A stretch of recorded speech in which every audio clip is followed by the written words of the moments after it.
This file was not meant to remain open, and yet it found you. You are now entering a recorded field transmission from the Department of Lost Places. This is archive entry 041. The subject of this record is known as the library where time sleeps. Among all locations presently maintained within department archives, few are spoken of with greater reverence, and few are understood less completely. The library concerns itself with a subject familiar to everybody: time. Yet visitors rarely leave with a clearer definition of what time actually is. Instead, they leave with a different question. What if time is not rushing past us at all? What if it is resting somewhere beyond our sight?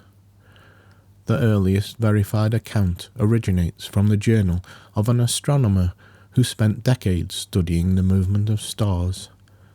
Late in life, he recorded an unusual dream he described following a winding stairway through a night sky filled with constellations. At the top of the ascent stood a building, a library. Its windows glowed softly beneath the stars. Its towers appeared older than memory. Its doors stood open. The astronomer entered. He never adequately described what he found there. His final note concerning the experience survives within department archives. I believed I was studying time. Then I discovered time was sleeping. The department has spent many years attempting to interpret this statement. The library appears only under particular circumstances. Visitors most commonly encounter it during periods of reflection upon the passage of time. Not deadlines, not schedules. Larger questions. How quickly years seem to pass. Why certain moments remain vivid while others fade. Why some memories feel close regardless of age. Why particular evenings appear to last forever. The library seems unusually attentive to such observations. Access typically begins beneath a night sky. A path appears. A staircase. A bridge of pale stone. A trail illuminated by starlight. The route varies. The destination remains constant. Eventually, visitors arrive upon a high plateau suspended above an ocean of darkness. There stands the library. The architecture defies simple description. Its foundations appear carved from moonlit stone. Its towers rise toward constellations. Its windows contain warm golden light. The building appears immense, yet never overwhelming. Ancient, yet somehow welcoming. Most remarkable of all is the atmosphere. The library feels quiet, not silent. Quiet in the way forests are quiet, or snowfall, or distant stars. A stillness containing countless unseen movements. Upon entering, visitors discover an interior far larger than external dimensions should permit. Endless galleries extend in every direction. Balconies overlook vast reading halls. Staircases ascend towards unseen levels. Lanterns drift slowly through the air. Books occupy every wall. Millions of them, perhaps more. Yet the library does not contain histories, at least not in the conventional sense. The books concern time, not events. Time itself. One of the first chambers encountered by most visitors is known as the Hall of Long Moments. The shelves contain volumes devoted to experiences that seem to expand beyond ordinary duration. A conversation continuing long after sunset, a childhood summer afternoon, a night spent watching meteor showers, a walk beside the sea. Visitors opening these books do not read words. They experience atmosphere, a feeling, a rhythm, a sense of spaciousness. The books preserve moments that felt larger than the clocks assigned to them. The department regards this collection as one of the library's most significant archives. Further within lies another chamber, the Gallery of Brief Years. Here the books concern periods that seem to vanish almost immediately. School years, careers, entire decades. Visitors frequently emerge from the gallery with a peculiar awareness. Time does not always move at the same speed, at least not from the perspective of memory. The library appears deeply interested in this distinction. Near the centre of the structure stands an enormous circular room known as the Rotunda of Seasons. The chamber contains no books. Instead, countless clocks hang suspended above the floor. None display hours. Each displays a season: spring, summer, autumn, winter. The clocks move gradually, gracefully, not marking minutes, marking cycles. Visitors often remain there for extended periods, watching the seasons drift around the room like constellations. The rotunda seems devoted to a simple truth. Many important things cannot be measured by clocks, only by seasons. Growth, learning, friendship, understanding, healing. These things possess their own calendars. Further upward lies one of the library's most unusual collections, the Archive of Unnoticed Time. Department researchers consider this section unique among all recorded locations. The shelves contain books dedicated to moments rarely remembered: waiting for water to boil, watching rain strike a window, listening to distant birdsong, sitting quietly beside someone you care about. Ordinary moments, or so they appear. Visitors opening these books frequently discover extraordinary richness within them. The archive seems founded upon an intriguing proposition. Perhaps much of life occurs within moments people overlook. One surveyor later wrote, "The library treated ordinary time as though it were precious." The department has never found a better description. Near the highest levels of the structure stands a vast observatory. Unlike traditional observatories, its telescopes do not examine stars. They examine time. Visitors looking through the instruments report extraordinary visions. Civilizations rising and fading, forests growing across centuries, mountains changing shape, rivers altering course, constellations shifting gradually across millennia. The experience rarely produces anxiety, quite the opposite. Many visitors describe a profound sense of peace. Human worries remain real, yet they become part of a much larger story. The observatory offers scale, and scale often creates perspective. One recurring figure appears throughout accounts of the library. Department records refer to them simply as the librarian. Descriptions vary considerably. Age changes, appearance shifts, voice differs between reports. Yet certain characteristics remain constant. The librarian always moves slowly, not from frailty, from attentiveness. Visitors frequently ask the same question: what is this place preserving? The answer remains remarkably consistent.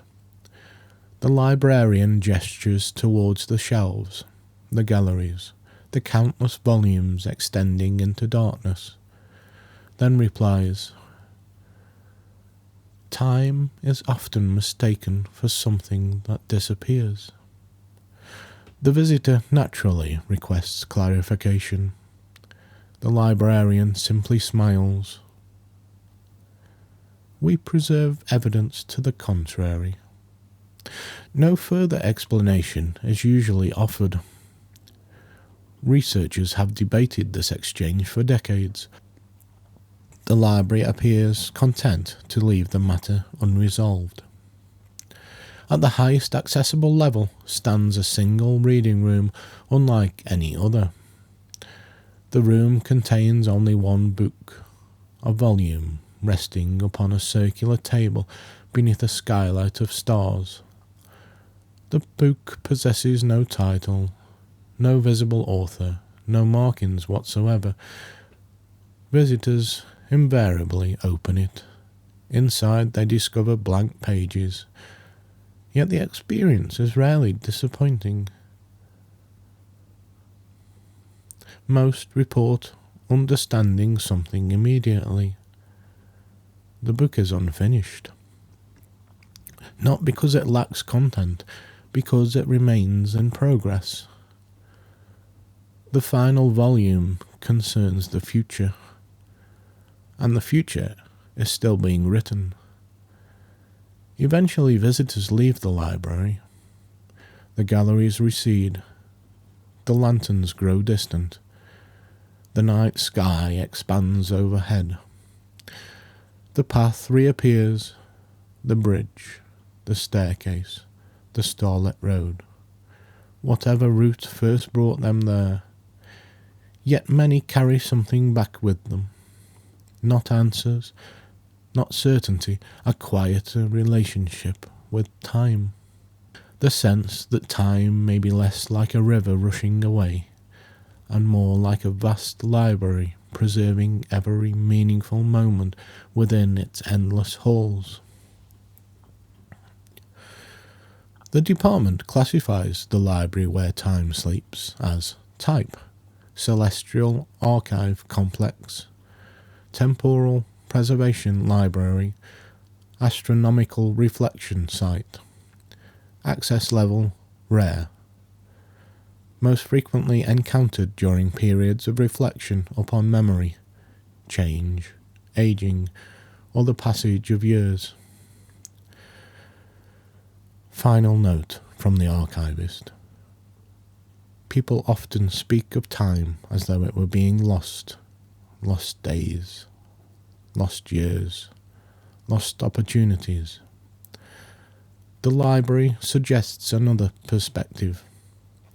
Perhaps nothing meaningful is truly lost. Perhaps moments simply take their place upon the shelves, preserved within a collection too vast to comprehend fully, waiting quietly beneath the stars, waiting patiently, sleeping. This concludes archive entry 041. The record is sealed. The lanterns remain lit. The shelves remain full. Time continues its quiet rest. End transmission.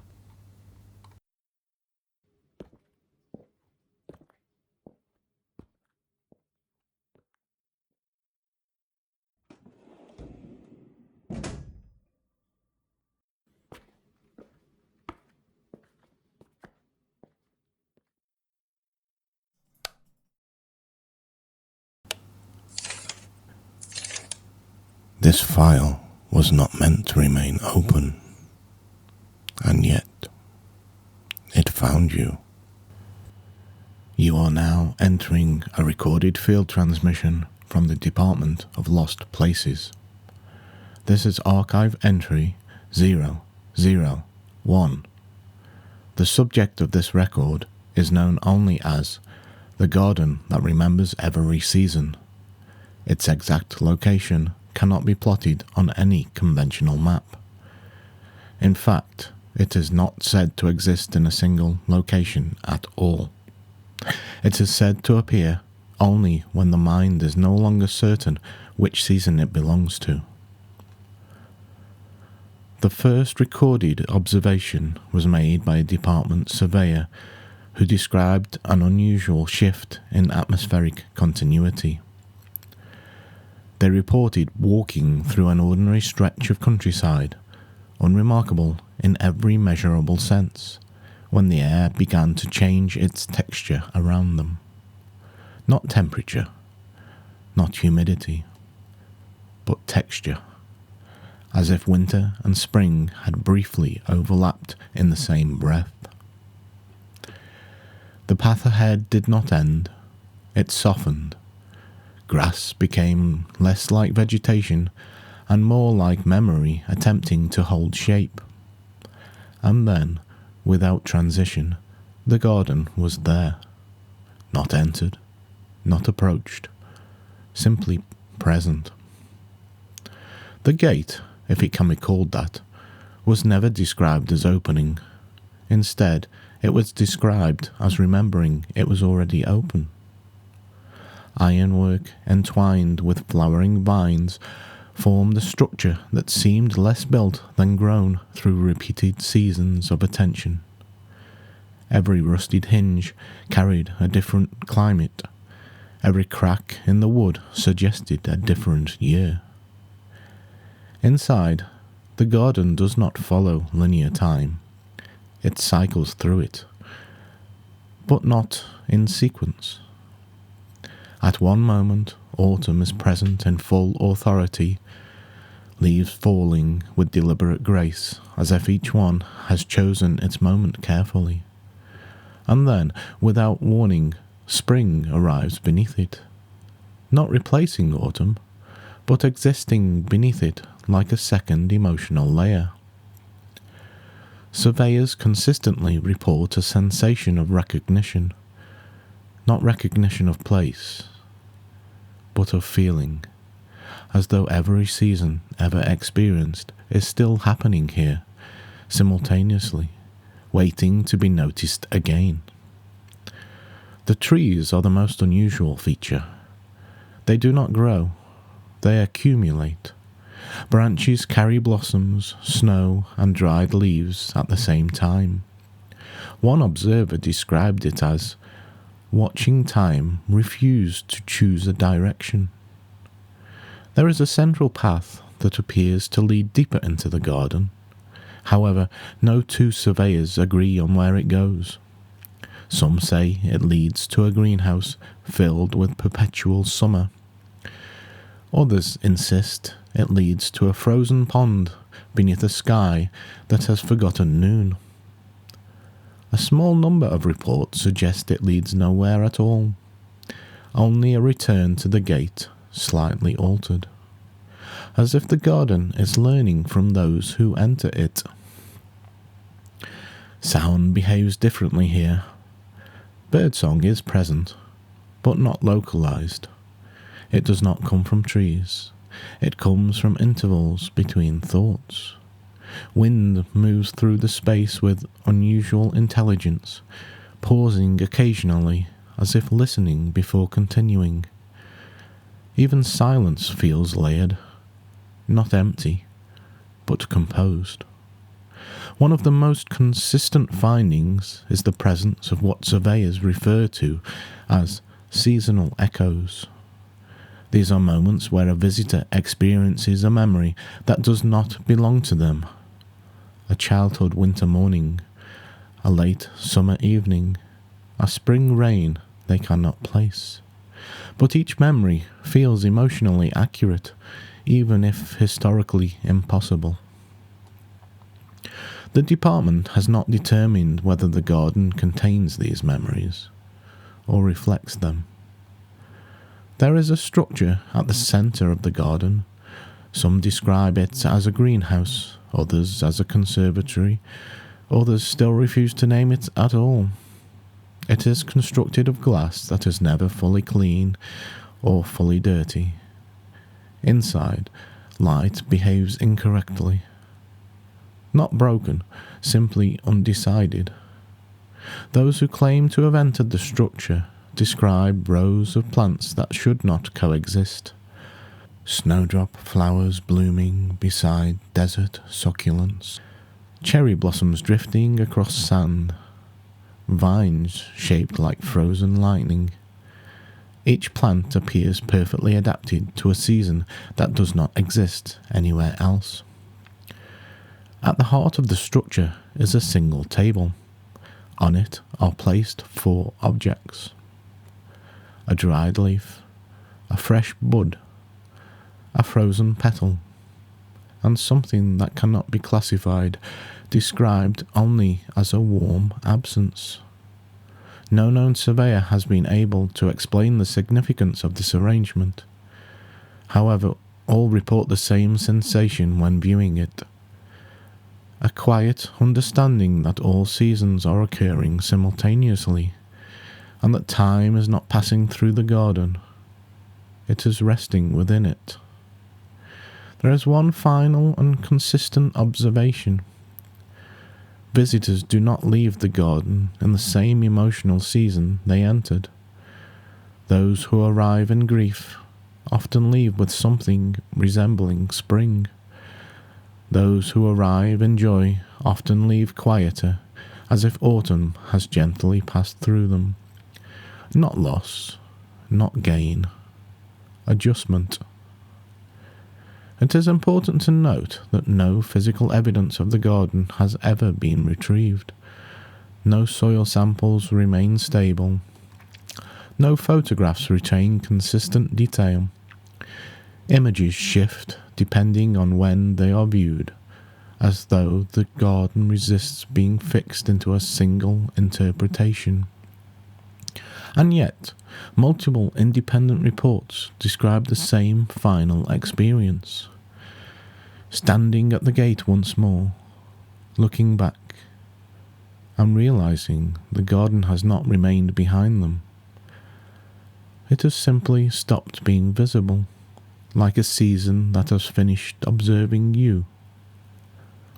The department classifies the garden that remembers every season as type, seasonal memory construct, non-linear habitat, emotional continuity site, access level, unrestricted in theory, unrepeatable in practice. Final note from the archivist. There are places that exist to be found. There are places that exist to be forgotten. And then there are places that exist only to remind you that everything you have ever lived through is still happening somewhere, just not in the order you expected. This concludes Archive Entry 001. The record is sealed. The garden remains open. End transmission.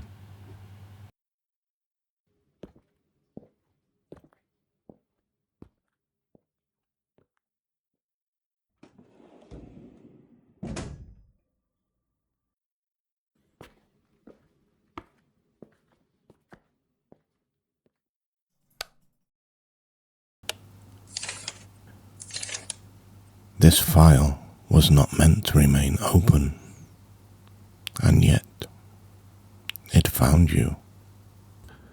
You are now entering a recorded field transmission from the Department of Lost Places. This is Archive Entry 043. The subject of this record is known as the Observatory of Lost Stars. Among all celestial locations presently maintained within department archives, Few inspire such thoughtful silence among those who visit. Not wonder, though wonder is common, not amazement, though amazement is frequently reported. Silence, the kind that follows realization, a realization too large to absorb immediately. The observatory concerns itself with stars, but not in the way most observatories do. It contains no charts, no measurements, no lectures, no attempts to explain the heavens. Instead, it studies something far more elusive, the journey of light, and the curious relationship between distance and meaning. The earliest verified account originates from a navigator who spent many years crossing open oceans by starlight. One night, during a calm passage beneath unusually clear skies, he recorded an experience that would later become one of the department's most discussed reports. He described seeing a distant tower standing where no island should have existed. The tower appeared illuminated by countless stars. Unable to explain the sight, he altered course. By dawn, both the tower and the island had vanished, yet the memory remained vivid for the rest of his life. Decades later, independent reports emerged from travelers, astronomers, dreamers, sailors, and mountain climbers. Different paths, different circumstances, the same observatory. The department eventually recognized the pattern, a place devoted not to the stars themselves, but to what remains after their light begins its journey. Visitors most commonly encounter the observatory during periods of reflection upon influence, not achievement, not success, but influence. The lingering effects of people, places, moments and experiences, the traces left behind long after something appears finished. Arrival routes vary considerably.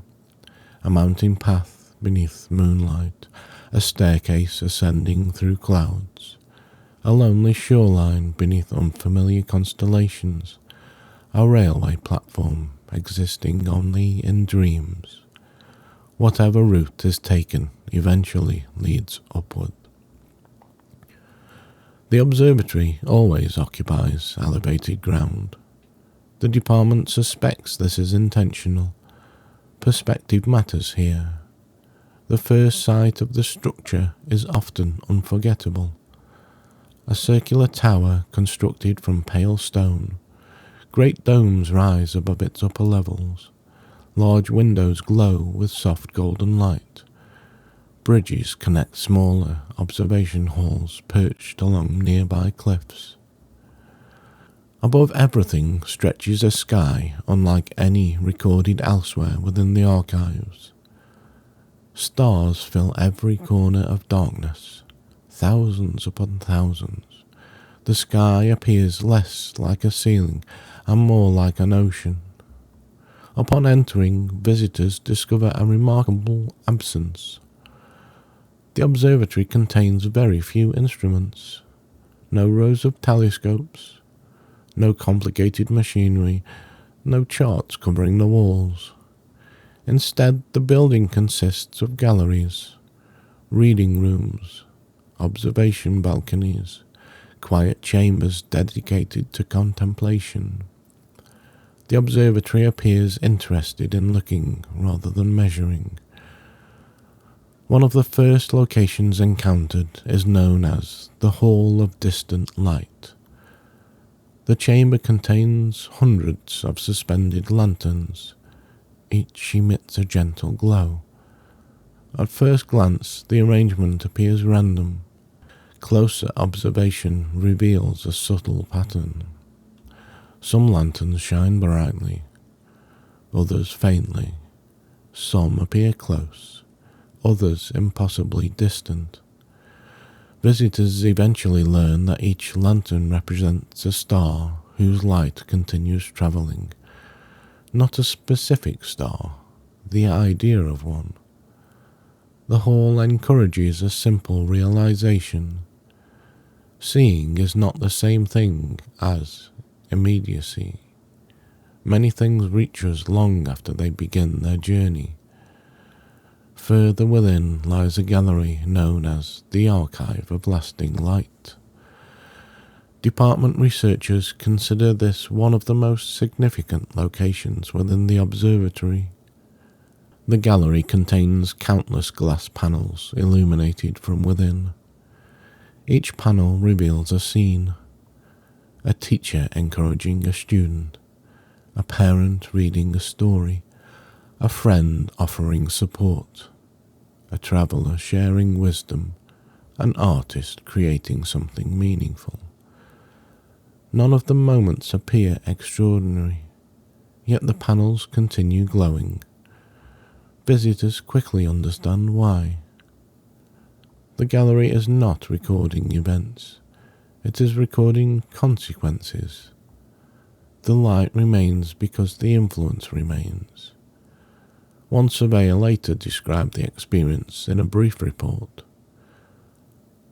Nothing there seemed interested in fame, only continuation. The department continues to regard this observation as highly representative of the archive. Near the centre of the observatory stands a vast circular chamber known as the Chamber of Extinguished Stars. The name often alarms visitors. The chamber itself does not.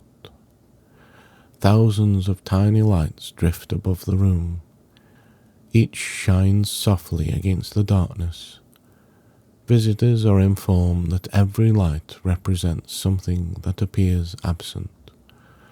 A finished chapter, a departed mentor, a childhood home, a friendship transformed by time, a season now past. The lights remain visible despite their apparent distance. The chamber presents a profound idea. An ending and an absence are not always the same thing. The department has found this distinction increasingly relevant across numerous archives. Further upward lies one of the observatory's most unusual locations, the balcony of arriving light. The structure extends beyond the tower itself. Visitors emerge into open night air. Stars stretch endlessly overhead. The world below disappears into darkness. Along the railing are countless empty glass vessels, or so they appear. When examined closely, each contains a faint glow, a light still arriving. The balcony concerns itself with delayed understanding. Ideas that make sense years later. Lessons appreciated only with distance. Experiences whose value becomes visible long after they occur. The vessels remain partially illuminated because the journey remains unfinished. Meaning continues travelling. One recurring figure appears throughout reports concerning the observatory. Department records refer to them simply as the Astronomer. Descriptions vary considerably, as they often do. Sometimes encountered beside a telescope, sometimes standing on a balcony, sometimes seated quietly beneath the stars. Visitors frequently ask a similar question. Why are these called lost stars? The astronomer invariably studies the sky before answering. Because people often mistake distance for disappearance. The response is usually followed by silence. Not awkward silence, thoughtful silence. The observatory appears to value such moments. At the highest accessible level stands a small observation room unlike any other within the archive. The chamber contains a single telescope. No labels, no instructions. Visitors naturally look through it. What they see varies considerably, yet certain themes recur. A meaningful conversation remembered decades later, a kindness whose effects continued unexpectedly, a lesson passed between generations, a place no longer visited but still influential. The telescope never reveals the past itself, only its continuing light. The department regards this distinction as fundamental. The observatory does not preserve memory, it preserves influence. As dawn approaches, the stars begin fading, the tower grows quieter, the observation hall's empty, the galleries dim. Visitors eventually begin their return journey. The mountain path, the staircase, the shoreline, the dream, whatever route first brought them there. Many leave carrying a new understanding. Not everything distant is gone. Not everything finished has ended. Some things continue travelling. Some light takes time to arrive.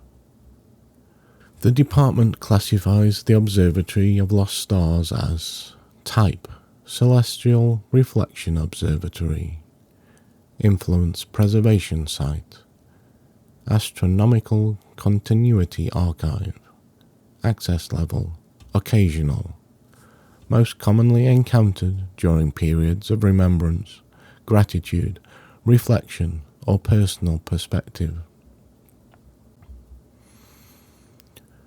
Final note from the archivist. The night sky offers a remarkable lesson.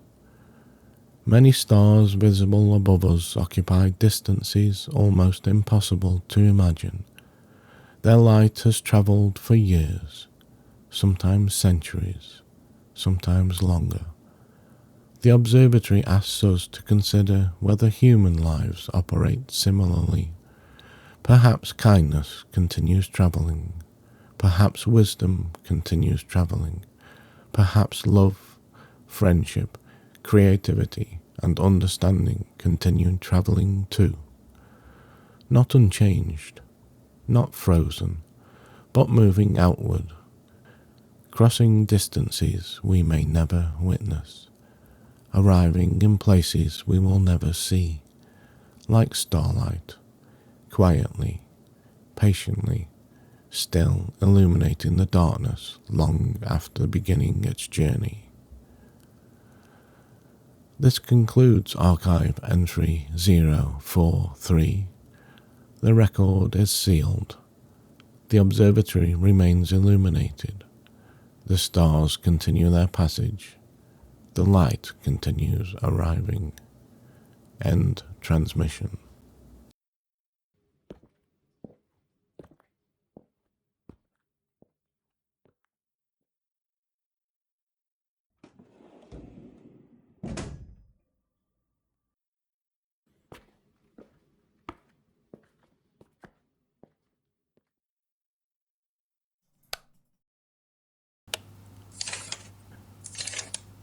This file was not meant to remain open, and yet it found you. You are now entering a recorded field transmission from the Department of Lost Places. This is archive entry 044. The subject of this record is known as the island above the clouds. Among all celestial locations currently preserved within department archives, few are encountered as rarely, and fewer still are remembered with such clarity. Visitors often forget details, names, paths, conversations, landscapes, yet those who have visited the island consistently recall one thing: the feeling, a feeling difficult to describe precisely, Not excitement, not wonder, not relief, though all three are frequently reported. The closest approximation appears to be this: the sensation of hearing one's own thoughts clearly for the first time in a very long while. The earliest verified account originates from a cartographer who spent much of his life mapping remote mountain ranges. Late in his career, he recorded an unusual encounter while crossing a high plateau during a period of dense cloud cover. According to his journal, the clouds suddenly parted. Far above them, suspended within open sky, floated an island. The sight lasted only moments, yet he devoted the remainder of his life to searching for it. He never succeeded. Nevertheless, his account would later become the first entry into what is now one of the department's most intriguing collections. Over the following decades, remarkably similar reports emerged. Pilots, mountaineers, dreamers, astronomers, travellers, all described a landscape existing above ordinary weather, a place detached from the world below, yet not disconnected from it. The department eventually concluded that these reports referred to a single location, an island suspended above the clouds. Visitors most commonly encounter the island during periods of mental noise, not necessarily stress, though stress is common, rather periods where attention becomes crowded. Too many demands, too many opinions, too many expectations, too many voices competing for space. The island appears to function as a counterbalance. Arrival occurs through unusual means. A stairway rising through cloud, a balloon drifting upward through moonlight, a railway carriage climbing impossible heights, a bridge revealed only at dawn. The route varies, the destination remains constant. Eventually visitors emerge through a layer of cloud and discover the island. The first impression is almost always silence, not complete silence, living silence. Wind moving through grass, distant birds, flowing water, leaves shifting gently in sunlight. No engines, no crowds, no urgency, only space. The island itself is surprisingly modest in size. Department estimates remain inconsistent, though most reports suggest it can be crossed on foot within a few hours. Its boundaries are clearly defined. Beyond the shoreline lies only cloud, an endless white ocean stretching in every direction.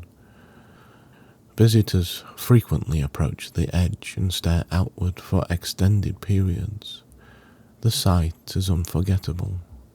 Clouds move below like tides. Mountain peaks occasionally emerge from the white expanse. Sunlight drifts across the surface in slow, luminous patterns. The island appears to float between earth and sky, belonging fully to neither. Near the centre stands a grove known as the Quiet Wood. The trees grow unusually far apart. Sunlight filters through silver-green leaves. Paths wind gently between trunks. Birdsong echoes softly throughout the grove.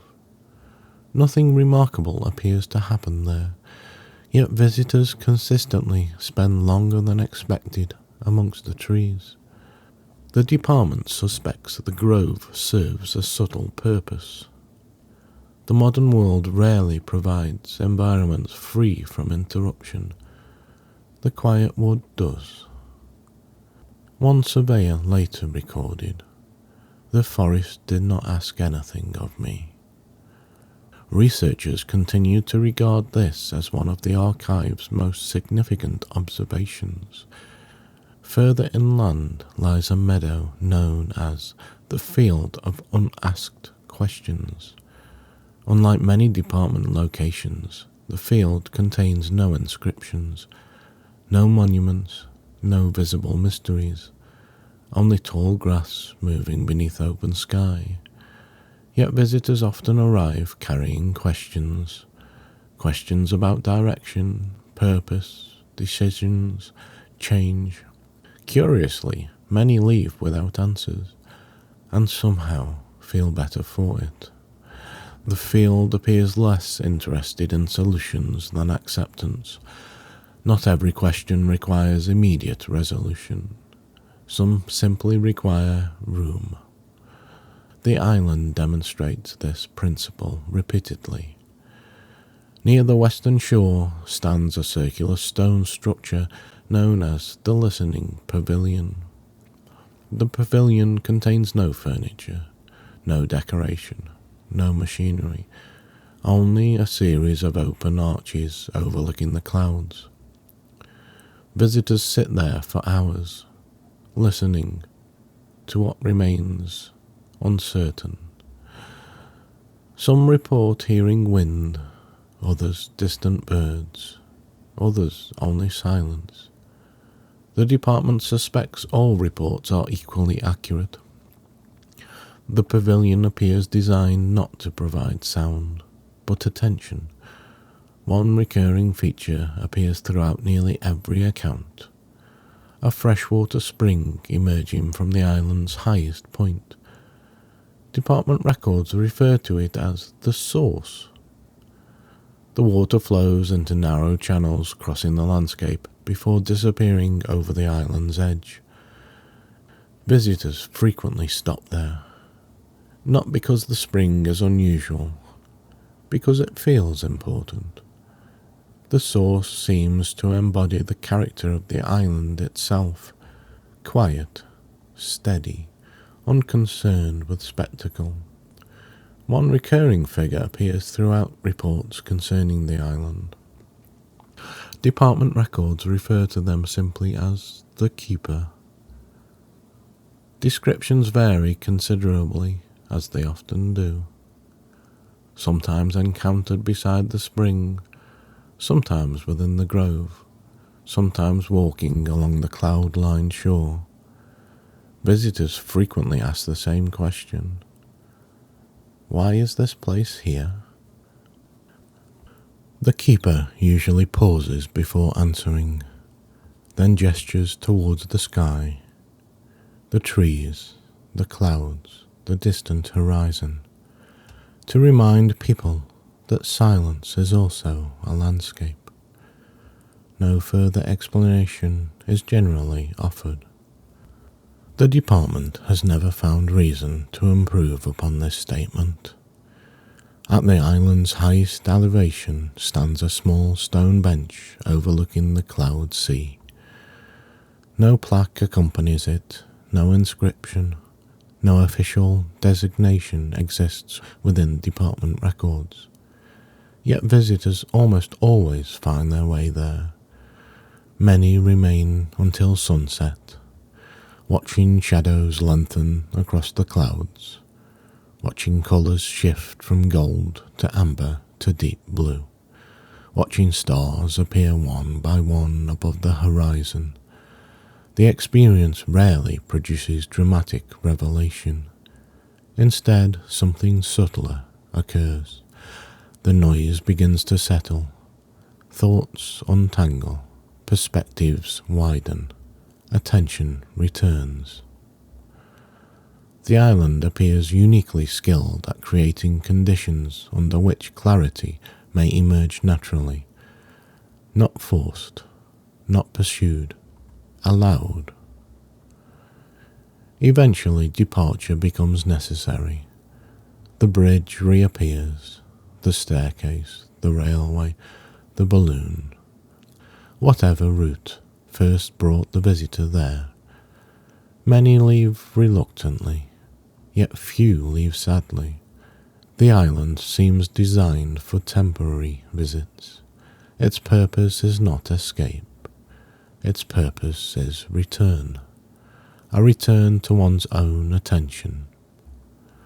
The department classifies the island above the clouds as type, celestial solitude habitat, atmospheric reflection site, attention restoration archive, access level, rare, most commonly encountered during periods of overwhelm, transition, contemplation, or personal reassessment.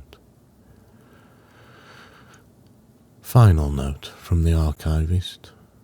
People often assume silence is the absence of something, the absence of sound, the absence of activity, the absence of company. The island proposes a different interpretation. Perhaps silence is not empty. Perhaps silence is a place, a landscape as real as any forest, shoreline, or valley, a place occasionally worth visiting, not to escape the world, but to hear it more clearly, and perhaps to hear oneself more clearly as well. This concludes archive entry 044. The record is sealed. The clouds continue their slow passage below. The spring continues flowing. The island remains suspended above the weather. End transmission.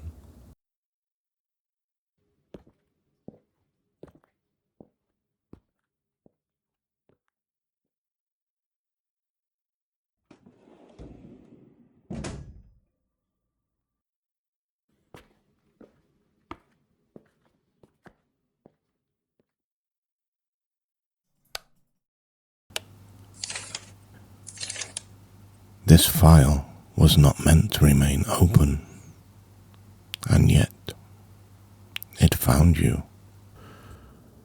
You are now entering a recorded field transmission from the Department of Lost Places. This is archive entry 045. The subject of this record is known as the Astronomer's Garden. Among all celestial locations presently preserved within department archives, none appears to unite heaven and earth quite so gracefully. Most celestial sites concern themselves with distance, stars, constellations, time, the vast scale of the universe. The Astronomer's Garden concerns itself with something else entirely: connection. Not the connection between places, the connection between scales, the infinitely large and the beautifully small. The earliest verified account originates from a natural philosopher who spent his days studying plants and his nights studying the sky. Late in life he recorded a curious dream. He described discovering a walled garden illuminated entirely by starlight. Within it grew flowers unknown to science. Above it stretched a sky unlike any he had ever observed.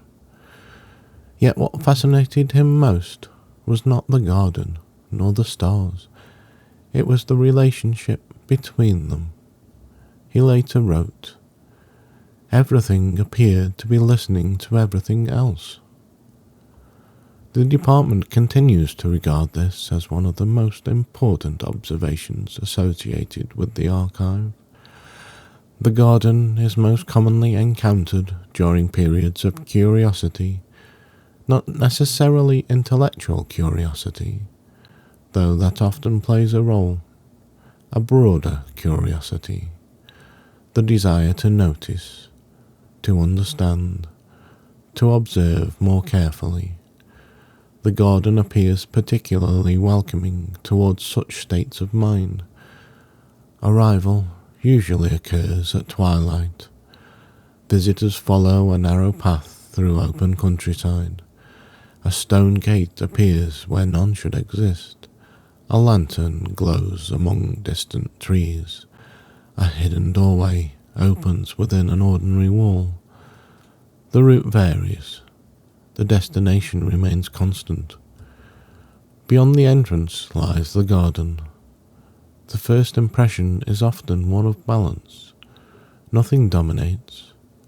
The garden is neither grand nor modest, neither wild nor cultivated, neither ancient nor new. Everything exists in remarkable harmony. Flower beds curve gently between stone pathways. Small streams wind through the grounds.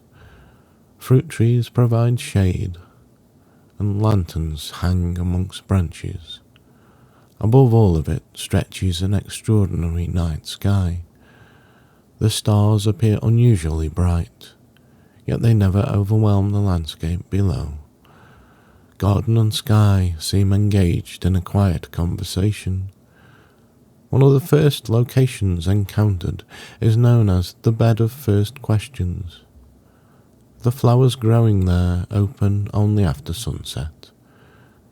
Each blossom contains patterns resembling tiny constellations.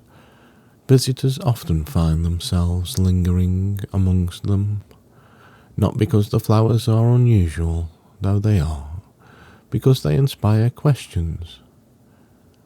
How does a seed know how to grow? Why do stars form patterns? What causes beauty? What creates wonder? The garden offers no answers. It appears satisfied with curiosity itself. Further inward lies a narrow waterway known as the reflecting stream. Unlike ordinary streams, the water reflects the night sky with extraordinary precision. Visitors looking into the surface often experience an unusual sensation. The stars appear both above and below. The garden seems eager to demonstrate a recurring principle. Perspective changes everything. One surveyor later wrote, "The stream suggested that looking down and looking up may occasionally be the same thing." The department has never fully resolved this statement, nor does it appear necessary.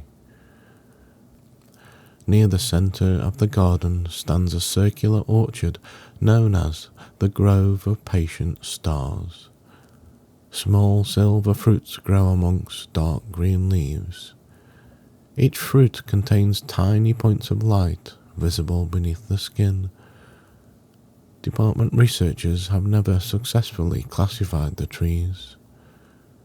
Visitors occasionally ask when the fruit ripens. The answers vary. Days, months, years. Some fruit appears to mature almost immediately. Others remain unchanged for decades.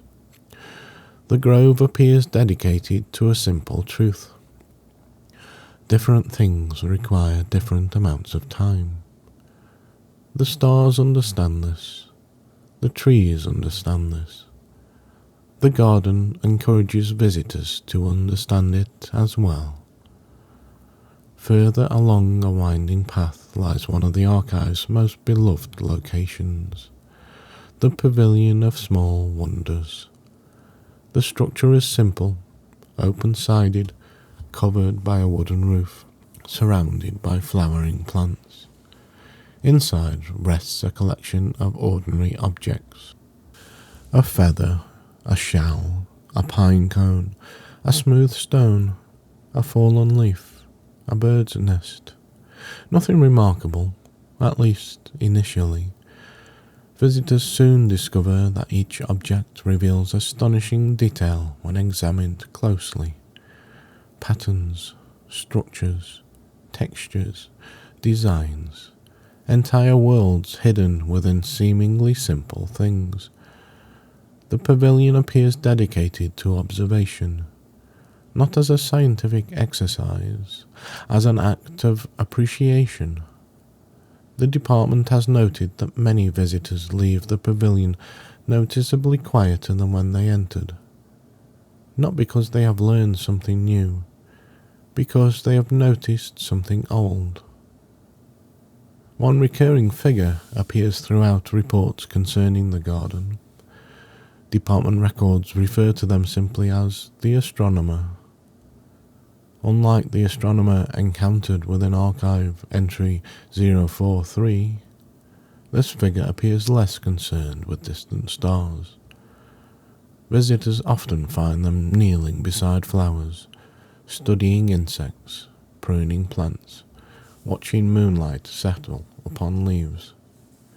Eventually a question arises, usually some variation of, why build a garden beneath the stars? The Astronomer smiles, then looks upwards, then downward. Finally they reply, to remember that wonder works in both directions. No further explanation is generally offered. The department suspects none is necessary. Near the highest point of the garden stands a stone terrace overlooking the entire landscape.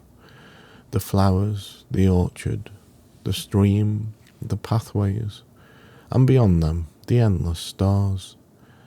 Visitors often spend considerable time there, not searching, not thinking, simply observing. The garden appears to reward attention, not with answers, not with revelations, with presence, the awareness that extraordinary things frequently hide within ordinary places, the awareness that complexity and simplicity often coexist, the awareness that the same universe responsible for distant galaxies also created flowers opening beneath moonlight. As midnight deepens, the garden grows increasingly beautiful. Silver light settles across pathways. Night blooming flowers unfold. Constellations drift overhead. The stream reflects both. The distinction between earth and sky becomes less obvious. The garden seems content with this. Eventually dawn approaches. The stars begin fading. The lanterns dim.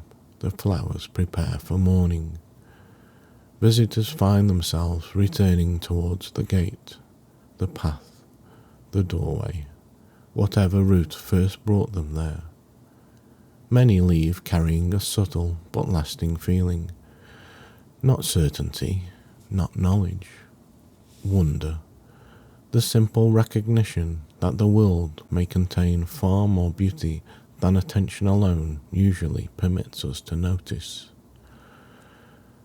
The department classifies the Astronomer's Garden as type Celestial Botanical Archive, Wonder Preservation Site, Observational Reflection Garden, access level frequent, most commonly encountered during periods of curiosity, learning, creativity, or renewed appreciation for the natural world. Final note from the archivist. People often imagine wonder as something rare, something reserved for extraordinary discoveries, remarkable events, distant horizons. The garden proposes a gentler possibility. Perhaps wonder is not rare at all. Perhaps it is constantly present, waiting within flowers, waiting within stars, waiting within streams, trees, clouds, and quiet evenings, waiting not to be found, only to be noticed. This concludes Archive Entry 045. The record is sealed. The flowers continue blooming. The stars continue shining. The garden continues listening. End transmission.